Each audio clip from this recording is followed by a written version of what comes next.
All right, let's talk about money, but we're going to look at it through a whole different lens today. We're going to map out the entire financial landscape, from owing money all the way up to having millions. And you'll see how the rules of the game just completely change at every single level. So yeah, let's dive right in. So, this quote right here, this is our starting point. And man, is it a powerful one. We're so used to thinking of net worth as just a number, right? Like some score in a video game. But what if it's not about winning or losing at all? What if it's just describing the financial reality, the actual set of rules you're playing by right now? And that really brings us to the core question for you today. Which version of this game are you living? Because figuring out where you are right now, that's the absolute first step to navigating the rest of this map. Okay, so let's start at the very beginning. We're talking about the survival levels. And what's really wild about this part of the map is how the financial system seems to have this totally unique and honestly kind of punishing set of rules for people with the least amount of money. This is level 1, negative net worth. It's crazy when you think about it. It's the only level where the system basically charges you money for not having any money. I mean, think about it. Overdraft fees, late payment penalties, these are costs that only hit you when you absolutely can't afford them. It's a really vicious cycle. Now, as you start to claw your way out of that, you run smack into something we can call the $0 to $10,000 trap. And this thing is a huge psychological hurdle. A lot of people get stuck right here and they don't even know why. Just imagine, you suddenly have $5 grand sitting in your bank account. Maybe it came from a work bonus, a small inheritance, or you've just been saving like crazy.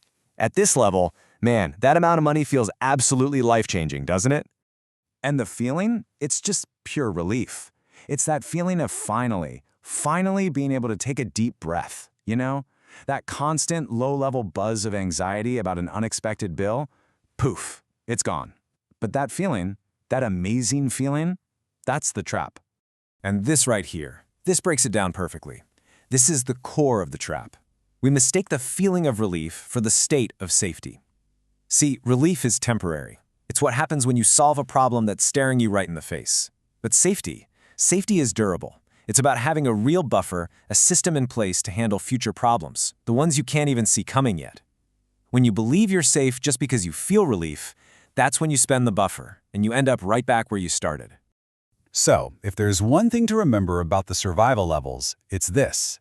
It's a world where you're often paying fees just to hold on to your own money, all while trying to escape that psychological trap of confusing relief with real safety. All right, so let's move up to the next stage, the accumulation game. This is where the entire objective just flips.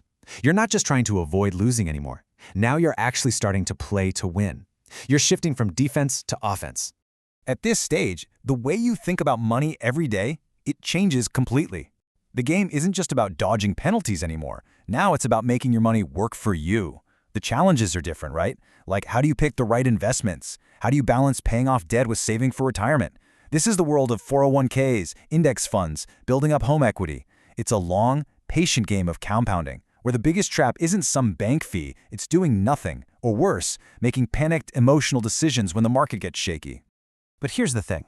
If you keep playing, and you keep winning the accumulation game, you eventually hit a level where something absolutely incredible happens. The rules don't just change a little bit, they completely flip upside down. Welcome to the endgame of wealth. Okay, just think back to level 1 for a second, where you were actually charged money for being broke. Well, up here, the system literally pays you to borrow money. How is that possible? Well, it's because you can borrow at super low interest rates against your assets, and those assets are growing at a much, much higher rate. And that gap between those two numbers, that's pure profit. We're talking about level 10. This is typically for people with a net worth of $10 million or more. And up here, the goal is no longer earning a salary. That's not the point. Your job isn't to work for money anymore. It's to use leverage. It's all about using the assets you already have to control and create even more wealth. And this all leads to the ultimate strategy, which a lot of people call buy, borrow, die. It sounds intense, but it's actually pretty simple. First, you buy assets that go up in value. Stocks, real estate, you name it. Step 2, instead of selling those assets and getting hit with a huge capital gains tax bill, you borrow against them to fund your lifestyle. And guess what? Those loans are tax-free.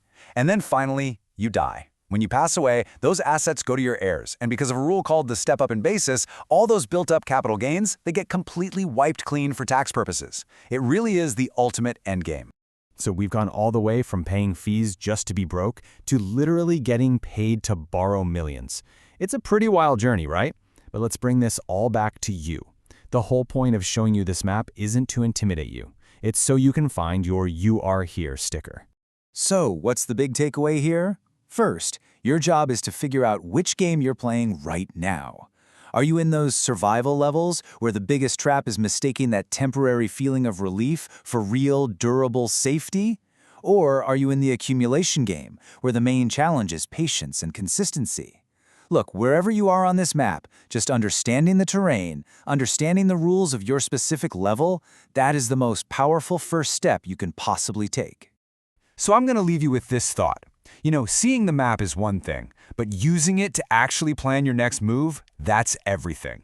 So the question is, now that you've seen the different levels and you know how the game is played, what are you going to do with it?